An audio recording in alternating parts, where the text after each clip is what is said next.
야래 받아라. 태워. 잘해. 떨어져라.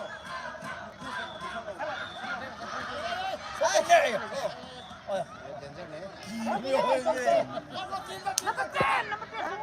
Hai dua nak kan. Sama tu ni.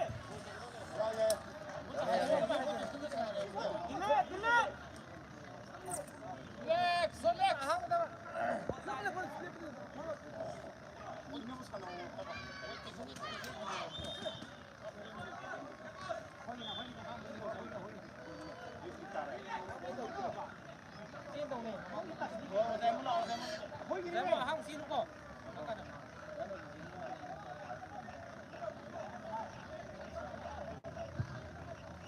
야래 또 버려.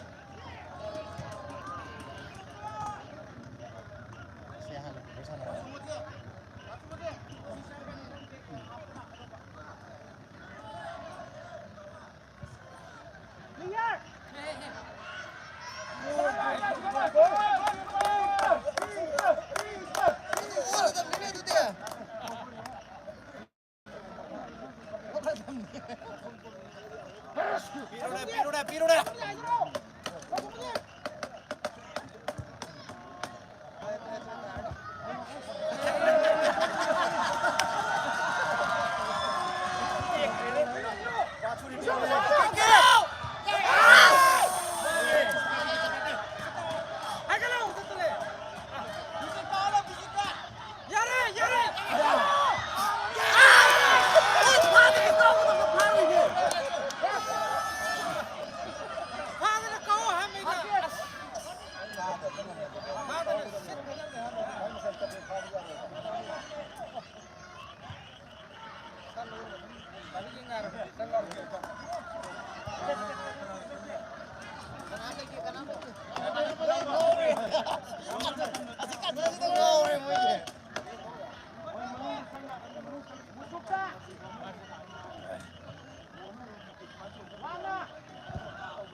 훅장해 누닥간데.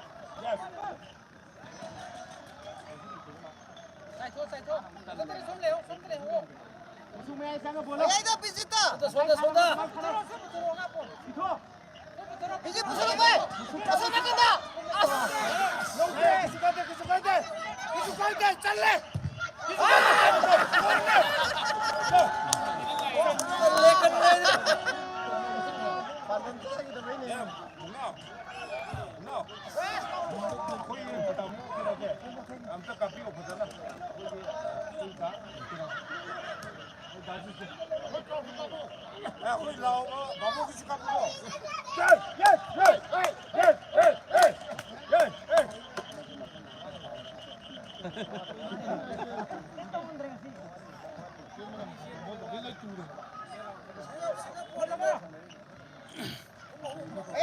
저거. 따래.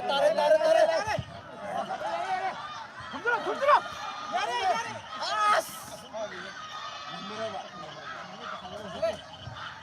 굿.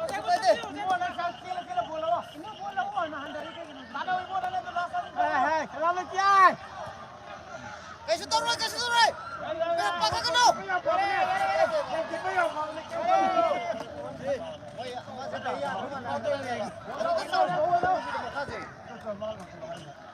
Semua dah. Put.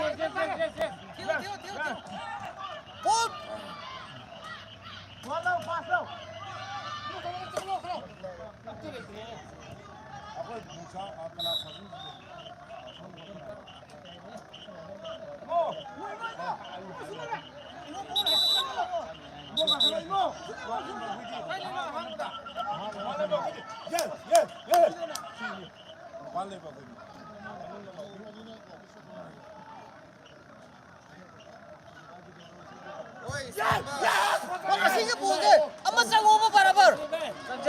Sanjelo bra. Reflect tu. Si Mai mulai apa? Selesai. Si Mai tambah apa? Kan juga nak kamar. Selo ka tu bra.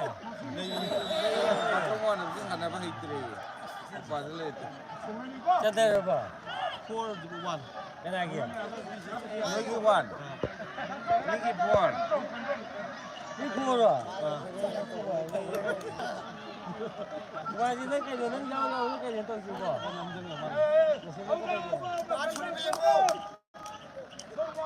Betul. Sini mah. Tension le rene se.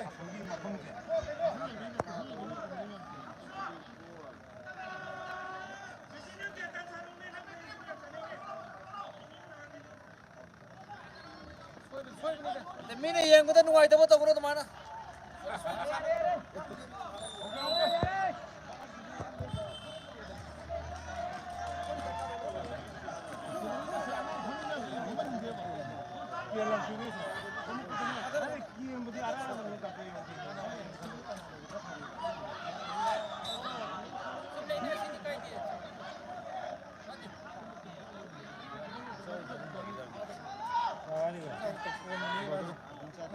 Hangi, sudah hangi.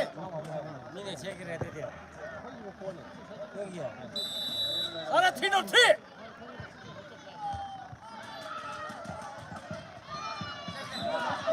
Ai, pide suai.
Yes.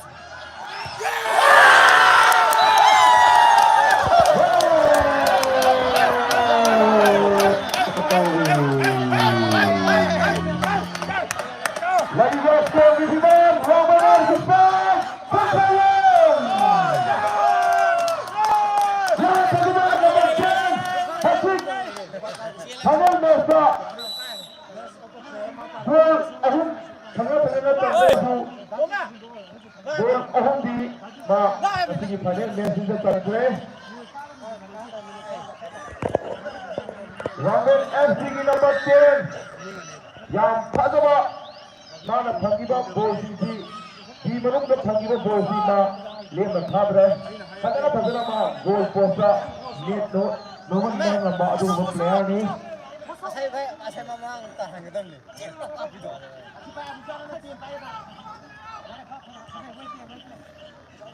Tahu khajai tahu tu. Jai khajai.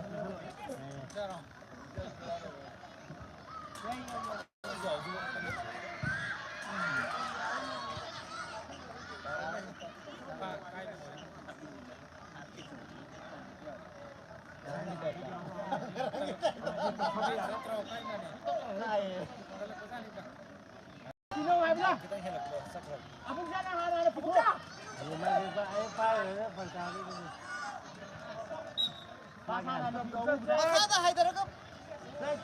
Yang pertama match ni, ngasih football final match ni. Tahan ka daw. Unsa masuk Wampen FC yang pertama mungkin bola sanari. Tapo. Aduh, ani sanari ke amma. Tahu di mau tani. Number ready. Goal kick. Unsa di goal kick apa tahu? Matam tu kita ngasih lama ni, luar kita pak. Player itu yang pertama sanari. Ayo BSC juga Citizens Cup da Simba mini bumper draw hazar kene manadra tiket lobby ni muchina sungar kene club ki fielding election birega tiket amam lobby na ba lobby na hazari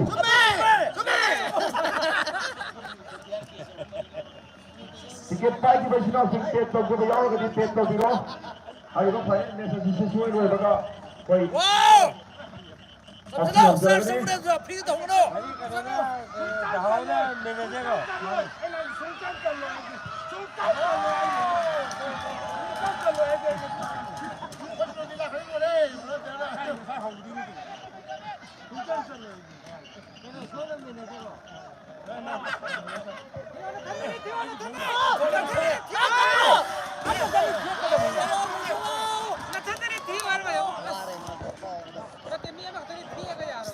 Asida pithoga terus gitu sareda.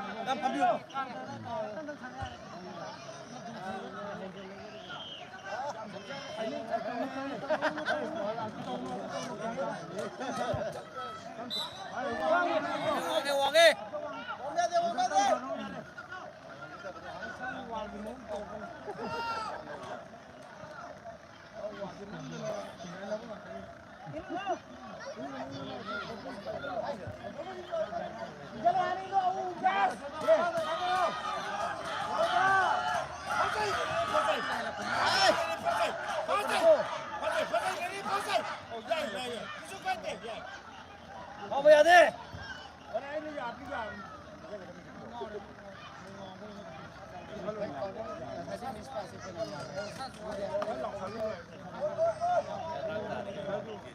Hazur sagare ba match asige yellow jersey lili ba team asige keeper taliba bagi player Mimoina koi nama sakar sage Monggam Ranjan Aida Ranjan ase Lakata rupa Manipur State League Aida tournament asige Hangai bandal iba Nisa haiba club tuge hujir goalkeeper ki assistant coach hoina laiba adugumba player kam coach haiba tare maduna ji lagi se FIFA ki goalkeeper Ranjan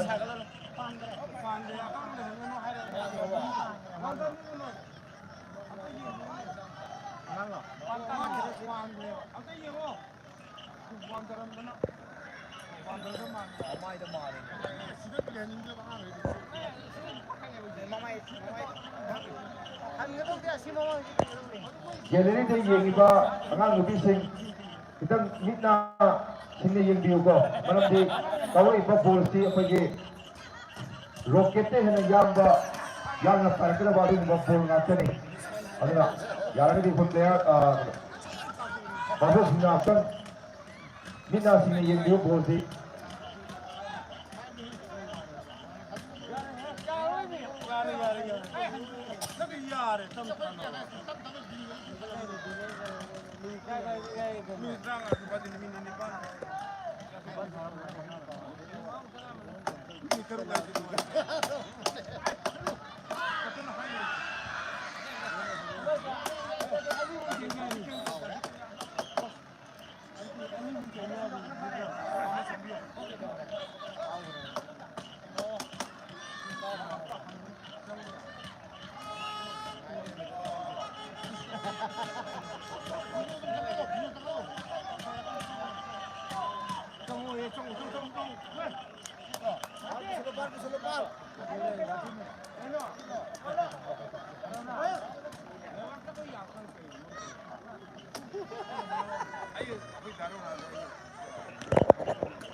Ya cái thuốc nó cái này nó tông phải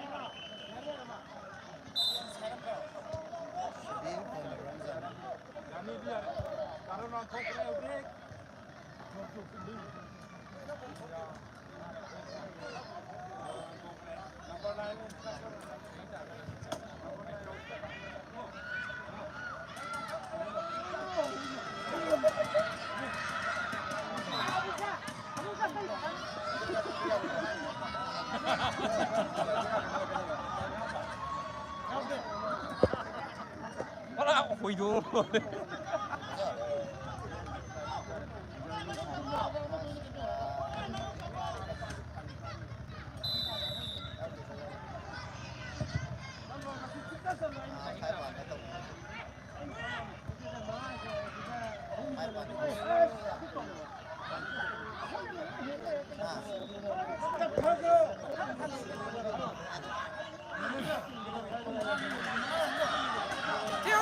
Theo. Ra đi. Tông ra.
Payo 갔어.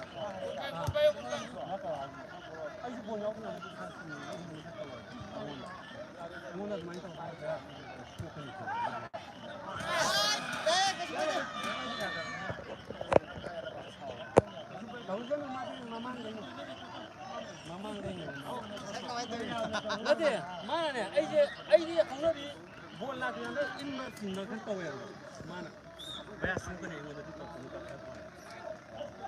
Sumber sih ada tu ini. Kita bayar tu kaya ni sini.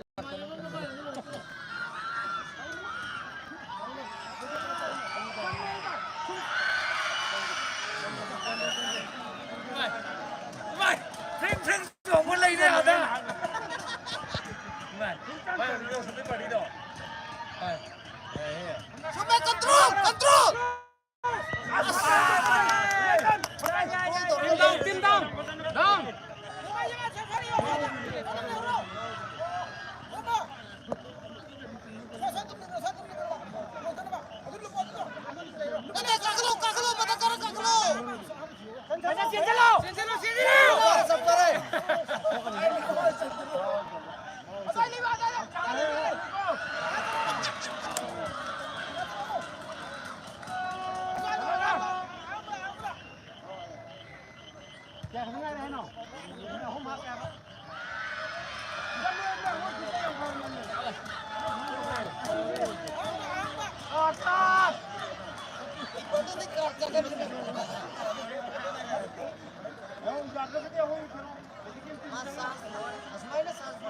How's it like was scoring from one by FC5 to 1?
Haibah pukul finance ya kepada Citizens Club dan Singapura ini bumper house draw pampung sebenarnya mana madura tiket lobby juga petok coba chinaw singawa di counter lagat ke tobi lobina tiket lobby musnya amam lobby dina Haibah tiket riba house ini bumper di tiket amam lobby deka kasi bumper ini bumper draw si mapung khaw da mating pang view haina club di matri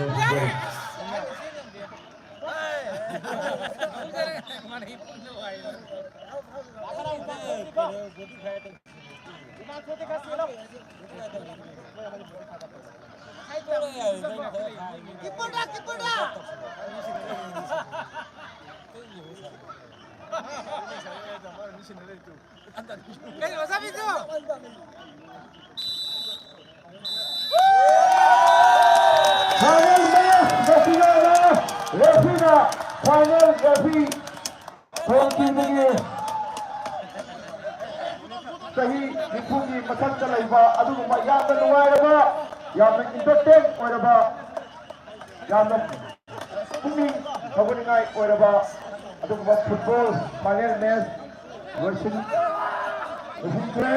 haiba match final match asigi winner Wambel FC Mone Sanjiba goal score number 5 Punpa Football Academy yang Punpa hanya riba Kemasina Sanjiba goal 1 Kemasina 5 Wanda Wambel FC asing final itu winner oke Haiba final FC apa yang diperlukan qualification ini masih hego benar Citizens Club Singapura ini bumper draw susul na hubungan dengan tiket pagi di Singapura sina game sina lagi nama amasung tiket pagi ba sina jual gadi undi club ki building ka counter hangal lejare hai ba competition santi raga ado modu apa ba tiket si lobby nama haidari thank you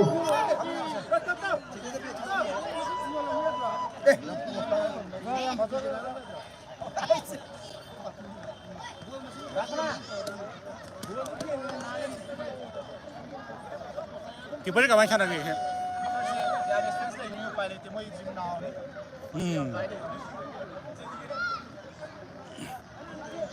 Yo tu play ka macam okay. Bagi hari ini kami messi ki position price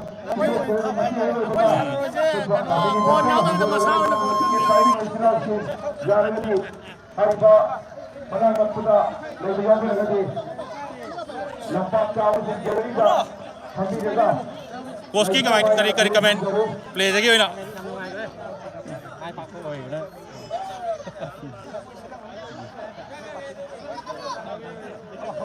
Hari ini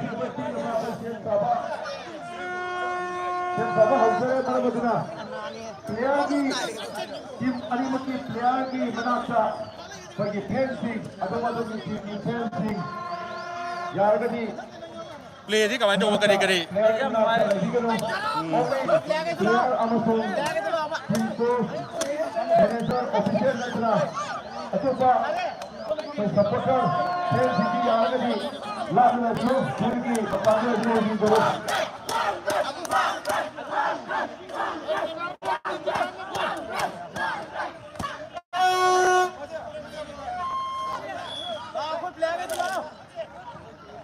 अथु मतमदा है price विशेष रगनी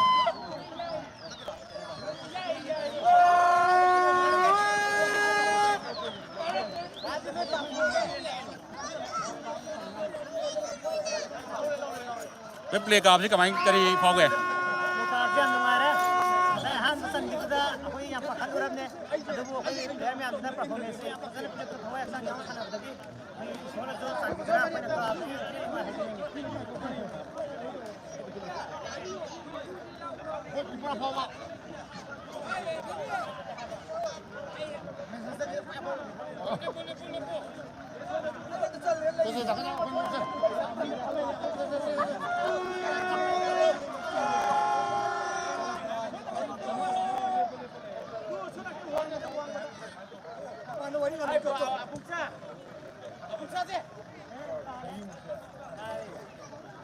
रोज play कमाई तो के अखोना तई दी के हाइनिंग में लेके football हाइनिंग मसे play लोय फसे अनिमुक लोय फसे ꯗꯤ ꯑꯩꯈꯣꯏꯒꯤ ꯒ꯭ꯂꯣꯕꯦꯜ ꯁꯤꯡꯖꯕ ꯀꯅꯥꯒꯨꯝꯕ ꯃꯤꯑꯣꯏꯁꯤꯡꯅ ꯕꯣꯜ ꯂꯣꯏꯔꯒ ꯍꯔꯥꯎꯃꯟꯗꯅ ꯕꯣꯜꯁꯤ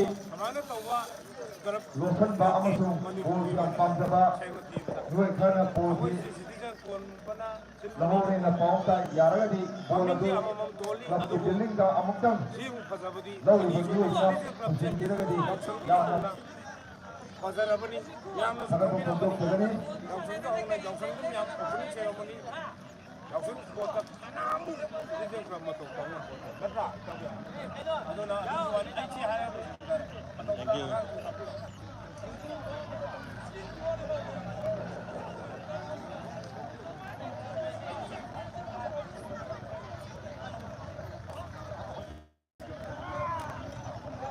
तारीख 16 तारीख 16 अहम लेग वाइजन सिंगसिंग अमसुंग लेग स्टूडेंट लक्ष्य intra citizen club 6 strike memorial football tournament ngasi final match लोखा मतुंगा मयामदा अखोइना Organizing Committee na winner runners natna atopa prize kara thamjani haiba prize is aham boina best goalkeeper tournament asini waigi phajaba waigi phajana thakiba adumba best goalkeeper haiba award asigi mana mayam gamtan lathok sarke Haiba best goalkeeper Takiba Adugumba keeper adugi mamindi Mansan Yaipama Ranpak FC Yaipama Elias Manga Ranpak FC ki keeper best goalkeeper of the tournament asigi best goalkeeper ki award Mamba election bere haiba manasi bibinaba कोई इनाम निंगोना पंद्रह ओइनाम खंडो एलाइंस boilers हाइबा इनाम असिगा असिगी best goalkeeper की award असि खुशी नगरे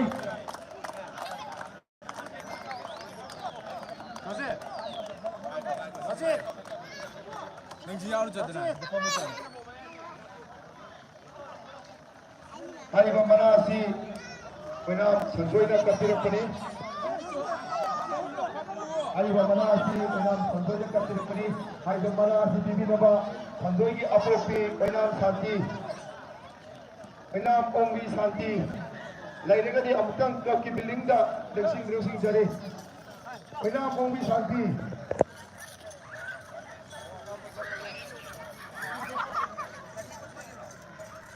ꯑꯣꯏꯅꯥꯝꯕꯣꯡꯕꯤ ꯁꯥꯟꯇꯤ ꯂꯩꯔꯒꯗꯤ ꯑꯊꯨꯕ ꯃꯇꯝꯗ ꯀ꯭ꯂꯕꯀꯤ ꯕꯤꯜꯗꯤꯡꯗ ꯂꯦꯡꯁꯤꯟꯕꯤꯔꯣ ꯃꯅꯥ ꯑꯁꯤ ꯄꯤꯕꯤꯅꯕ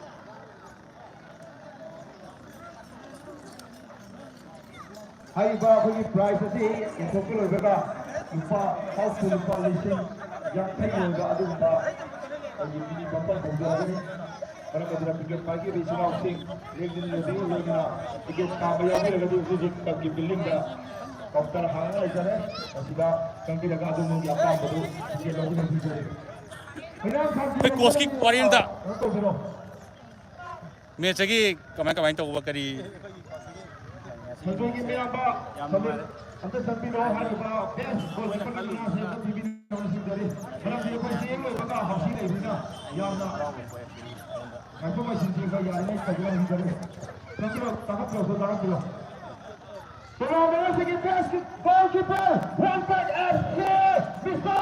Yakoba.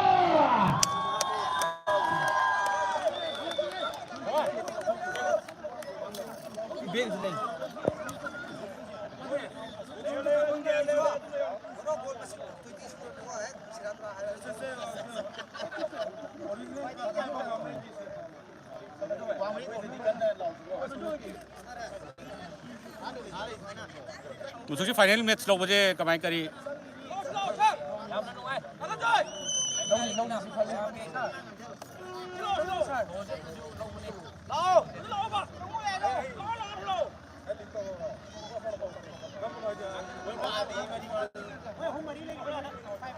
Jadi masih kita maka dalam punya bagi turnamen asigi. Boleh sebut dari turnamen asigi best scorer. Quality goal masing yang menambah player. Saya amukan pengajar hari bab player asigi turnamen asigi quality goal yang menambah adumba player ni turnamen asigi hari bab best scorer yang menambah adumba player asigi.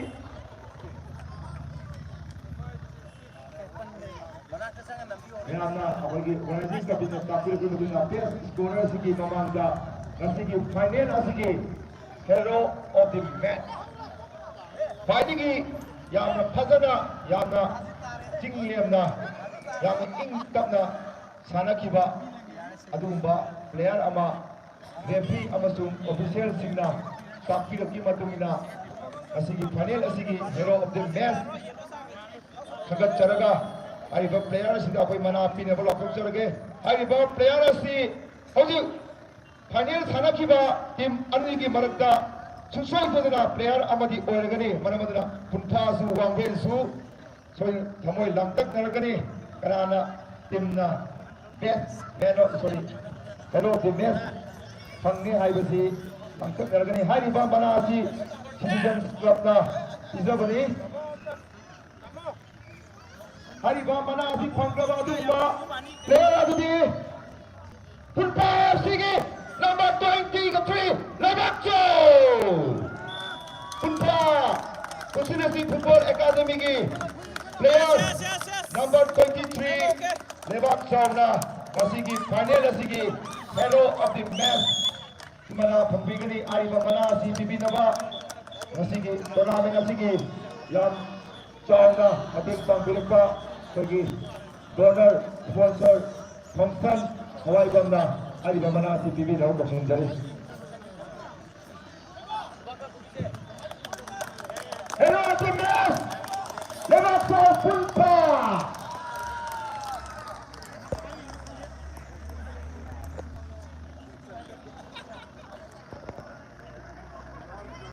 ꯍꯥꯏꯔꯤꯕ ꯍꯦꯔꯣꯗꯤꯛ ꯃꯦꯠꯁꯀꯤ ꯃꯅꯥꯁꯤ referee ꯑꯃꯁꯨꯡ ꯑꯣꯐꯤꯁꯤꯌꯦꯜꯁꯤꯡꯅ ꯃꯨꯟꯅ ꯈꯟꯅꯔꯕ ꯃꯇꯨꯡꯗ ꯄꯤꯕꯤꯔꯛꯄꯅꯤ ꯃꯁꯤꯒꯤ ꯃꯇꯨꯡ ꯇꯥꯔꯛꯄꯗ tournament ꯑꯁꯤꯒꯤ ꯈ꯭ꯋꯥꯏꯗꯒꯤ ꯌꯥꯝꯅ ꯒꯣꯜ ꯆꯟꯈꯤꯕ ꯑꯗꯨꯒꯨꯝꯕ ꯕꯦꯁ ꯁ꯭ꯀꯣꯔꯔ ꯍꯥꯏꯅ ꯃꯤꯡꯊꯣꯟꯕ ꯑꯗꯨꯒꯨꯝꯕ ꯑꯦꯋꯥꯔꯗ ꯑꯁꯤ ꯐꯪꯕꯤꯒꯗꯕ ꯄ꯭ꯂꯦꯌꯔ ꯑꯗꯨꯒꯤ ꯃꯃꯤꯡꯗꯤ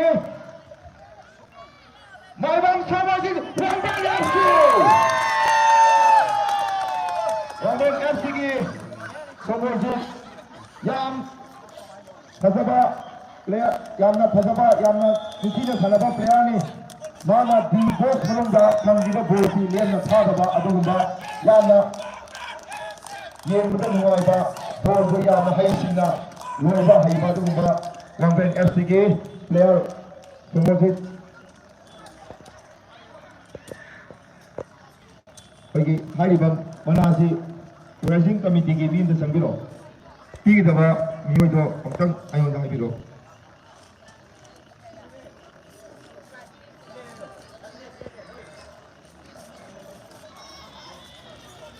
ꯍꯥꯏꯔꯤꯕ ꯕꯦꯁ ꯁ꯭ꯀꯣꯔꯔ ꯑꯁꯤ ꯀꯠꯄꯤꯔꯛꯄ ꯑꯩꯒꯤ ꯏꯅꯥꯎ ꯅꯤꯡꯊꯧꯖꯝ ꯔꯣꯃꯤꯅ ꯀꯠꯄꯤꯔꯛꯄꯅꯤ ꯍꯥꯏꯔꯤꯕ ꯃꯅꯥ ꯑꯁꯤ ꯄꯤꯕꯤꯅꯕ ꯑꯩꯒꯤ ꯏꯆꯥꯅꯨꯄꯤ ꯅꯤꯡꯊꯧꯖꯝ ꯕꯦꯅꯤ ꯑꯃꯁꯨꯡ ꯃꯍꯥꯛꯀꯤ ꯅꯨꯡꯁꯤꯖꯔꯕ ꯏꯆꯥꯅꯨꯄꯤ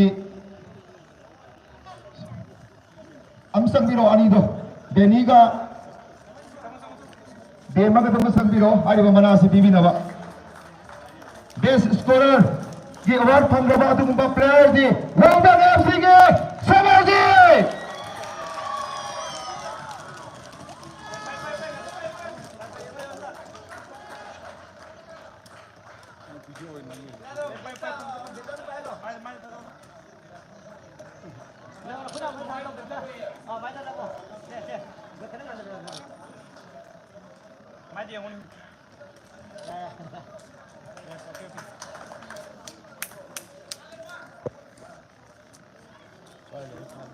ꯑꯩꯈꯣꯏꯒꯤ ꯇꯣꯔꯅꯥꯃꯦꯟ ꯑꯁꯤꯒꯤ ꯑꯦꯋꯥꯔꯗ ꯑꯍꯨꯝ ꯃꯌꯥꯝ ꯃꯃꯥꯡꯗ ꯄ꯭ꯂꯦꯌꯔꯁꯤꯡꯗ ꯑꯩꯈꯣꯏ ꯑꯦꯋꯥꯔꯗꯁꯤꯡ ꯑꯁꯤ ꯑꯩꯈꯣꯏ ꯂꯥꯡꯊꯣꯛꯆꯔꯦ ꯑꯔꯣꯏꯕ ꯑꯩꯈꯣꯏꯒꯤ ꯄ꯭ꯔꯥꯏꯖ ꯑꯁꯤꯗꯤ ꯍꯧꯖꯤꯛ ꯍꯧꯖꯤꯛ ꯉꯥꯏꯍꯥꯛꯀꯤ ꯃꯃꯥꯡꯗ ꯂꯣꯏꯈꯤꯕ ꯐꯥꯏꯅꯦꯜ ꯃꯦꯠꯆ ꯑꯁꯤꯒꯤ ꯋꯤꯟꯅꯔ ꯑꯃꯁꯨꯡ ꯔꯟꯅꯔꯁꯀꯤ ꯑꯩꯈꯣꯏꯒꯤ ꯃꯅꯥ ꯑꯁꯤ ꯃꯌꯥꯝꯗ ꯂꯥꯡꯊꯣꯛꯆꯔꯒꯅꯤ ꯑꯍꯥꯟꯕ ꯑꯣꯏꯅ ꯉꯁꯤ ꯁꯥꯟꯅꯈꯤꯕ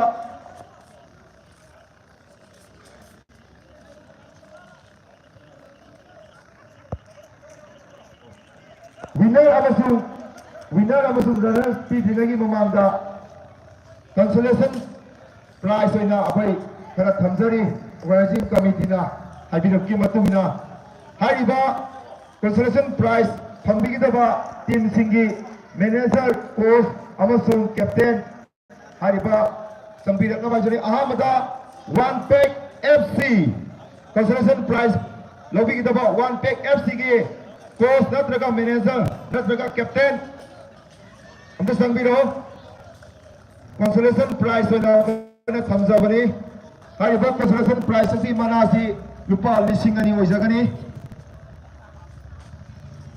hariba consolation prize asi pibinaba tournament asigi sponsor tobiriba ina Thompson Hawai Bamna hariba prize asi pibigani consolation prize mana lobigidaba one pack FC mana proud kubio one pack FC na ahan boina consolation prize lising ani mana si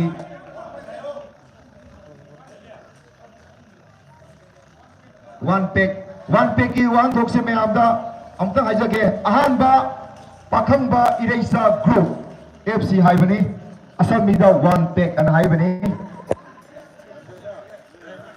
makha tarak matung tarak poina consolation prize pangadaba adugumba team dudi Midai Construction Private Limited hariba team asigi coach manager natraga captain lairagadi athuba matamda club ki building damta lenkhat priyo sing jare MCPL mayamna MCPL are khangnaba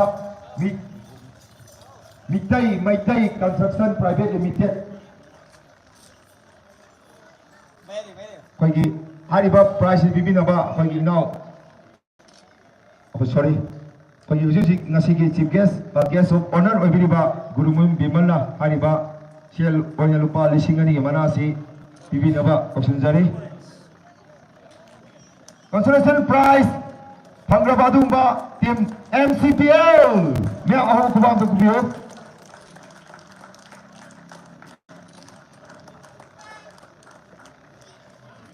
ꯃꯈꯥ ꯇꯥꯔꯛꯄ ꯑꯣꯏꯅ consolation prize ꯐꯪꯕꯤꯒꯗꯕ ꯑꯗꯨꯒꯨꯝꯕ ꯇꯤꯝꯗꯨꯗꯤ super licence ꯕꯤꯒꯤ coach ꯅꯠꯇ꯭ꯔꯒ captain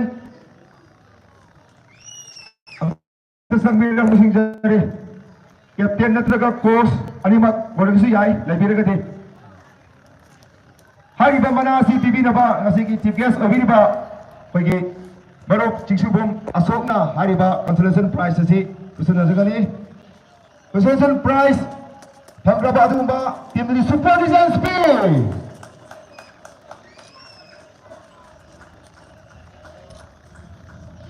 ꯂꯣꯏꯅꯅ ꯑꯔꯣꯏꯕ ꯑꯣꯏꯅ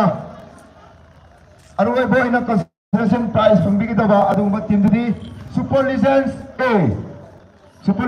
Aꯒꯤ captain ꯅꯠꯇ꯭ꯔꯒ coach ꯌꯥꯔꯒꯗꯤ ꯑꯝꯇ ꯆꯪꯕꯤꯔꯛꯎ ꯍꯥꯏꯔꯤꯕ ꯃꯅꯥ ꯑꯁꯤ ꯄꯤꯕꯤꯅꯕ ꯉꯁꯤꯒꯤ ꯄ꯭ꯔꯦꯁꯤꯗꯦꯟꯒꯤ ꯐꯝꯐꯝ ꯂꯥꯡ ꯂꯦꯡꯁꯤꯟꯕꯤꯔꯤꯕ ꯃꯤꯡ ꯑꯣꯏꯅ ꯄꯟꯖꯕꯗ RK ꯁꯗꯥꯅꯟꯗꯅ ꯍꯥꯏꯔꯤꯕ ꯃꯅꯥ ꯑꯁꯤ ꯄꯤꯕꯤꯅꯕ ꯀꯧꯁꯤꯟꯖꯔꯤ One of the most senior player Super Legends A ꯌꯥꯎꯔꯤꯕ ꯄ꯭ꯂꯦꯌꯔꯁꯤꯡꯁꯦ ꯆꯍꯤ 50 ꯃꯊꯛꯇ ꯂꯩꯕ ꯑꯗꯨꯒꯨꯝꯕ ꯄ꯭ꯂꯦꯌꯔꯁꯤꯡꯅ ꯍꯥꯏꯔꯤꯕ ꯇꯣꯔꯅꯥꯃꯦꯟ ꯑꯁꯤꯗ ꯁꯔꯨꯛ ꯌꯥꯕꯁꯤ ꯌꯥꯝꯅ ꯁꯤꯇꯤꯖꯟꯁ ꯀ꯭ꯂꯕꯀꯤꯗꯤ ꯌꯥꯝꯅ ꯆꯥꯎꯊꯣꯛꯅꯤꯡꯉꯥꯏ ꯑꯣꯏꯔꯕ ꯑꯗꯨꯒꯨꯝꯕ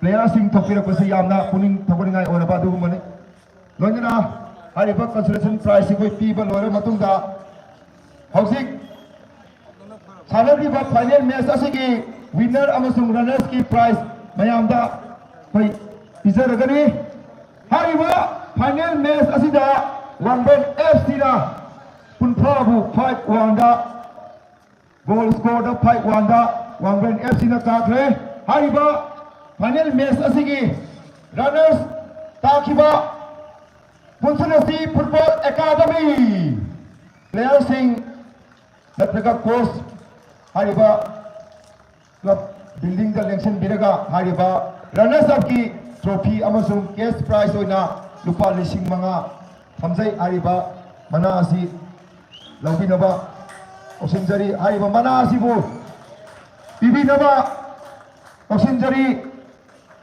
सिंसुबम ओंबी कैनासना अमसुंग हवाइबम ओंबी पुनी हारिबा इमा अनीसिना ngasiगी फाइनल मैच असिगी रनर्स ताखरबा कुंथा टीमदा ट्रॉफी अमसुंग लुपा सेल ओइना लुपा 5,000 असि तुसिनाबिगनी मैम अवम कुबा कुबियो यामना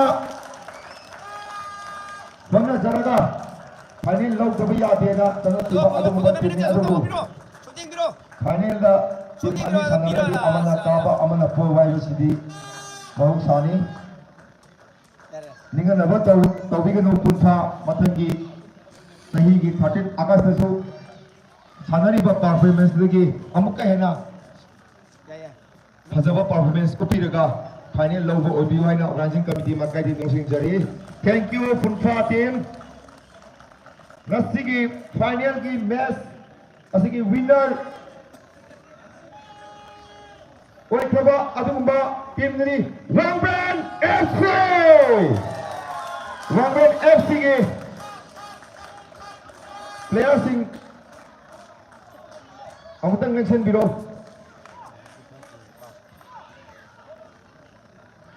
टीम सिंह की प्लेयर सिंह अमुतंग लेक्शन बिरो हारिबा ट्रॉफी प्लस कैश होइना लुपा 10,000 थमजबसी मसीगी हारिबा प्राइज सी खसनबा रनर्स अप दा फुटबॉल प्राइज बिबिगिबा इमा अनिसिना दुम खसनगनी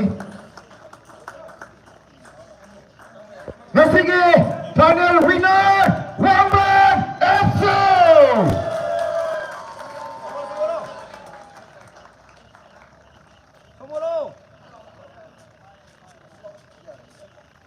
Player sing do yaraga de adugi protocol ga aptang thambi raga maning da laiba koi guest sing ju club ꯌꯥꯎꯕ ꯌꯥꯕꯒꯤ ꯈꯨꯗꯣꯡꯆꯥꯕꯗꯣ ꯑꯝꯇ ꯐꯝꯕꯤꯌꯨ ꯄ꯭ꯂꯦꯌꯔꯁꯤꯡꯗꯣ ꯑꯝꯇ ꯐꯝꯃꯒꯅꯦ ꯃꯅꯤꯡꯗ ꯂꯩꯕ ꯑꯩꯈꯣꯏꯒꯤ ꯒꯦꯁ ꯑꯩꯈꯣꯏꯒꯤ ꯑꯍꯜ ꯂꯃꯟ ꯃꯌꯥꯝꯁꯤꯒ ꯑꯝꯇꯪ ꯐꯣꯇꯣ ꯑꯝꯇꯪ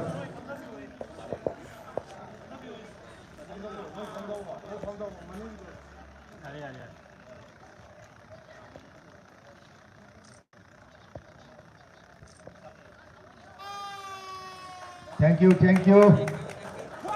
Nasigi tournament asida saruk yakiba team punamapu organizing committee maikai Pagkapo Pongtukjari amasung akoina organizing committee na hara-harana haibe yabirakpa kasigi tournament asigi final loyu fawma yingbiriba koigi kai khunga madik saraba al mayam isinilaw kadana bol asigi yemu topiriba imai ben kai punamapu Pagkapo Pongtukjari thank you Asal kita football tournament asigi mana atau itu pergi baru lesson करे अभी यहाँ के मतलब दा citizen करने Simba mini bumper हाउसी draw पांचों चलगरी मना ticket parking की बात फाइव पर होना apa masih dah yang itu biro yang ada tiket tapi masih tahu orang ini di kantor tiket mana jalan hari dah kantor sudah ada tiga Kumpul sudah tiket awam lagi nama ada citizen kerana kaya jadi belum hingga.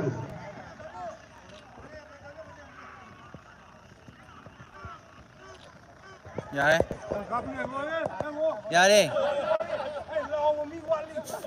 City Life này hồi lên screenshot tối ra đây.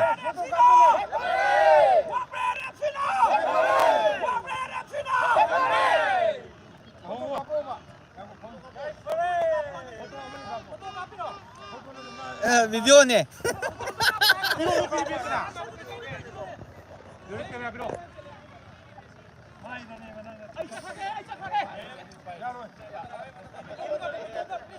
Cek, payo cek.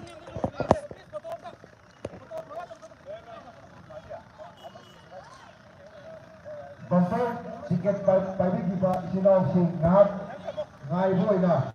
Ya. Ini bro amat sana sagani. Hai ba ini bro si amat lagi ada sana sagani malam ni. Boleh kau buka punya player sing so tiket lagu malam orang ka. Bakoi di yes. Ken kau bagi ngai sok ngai sen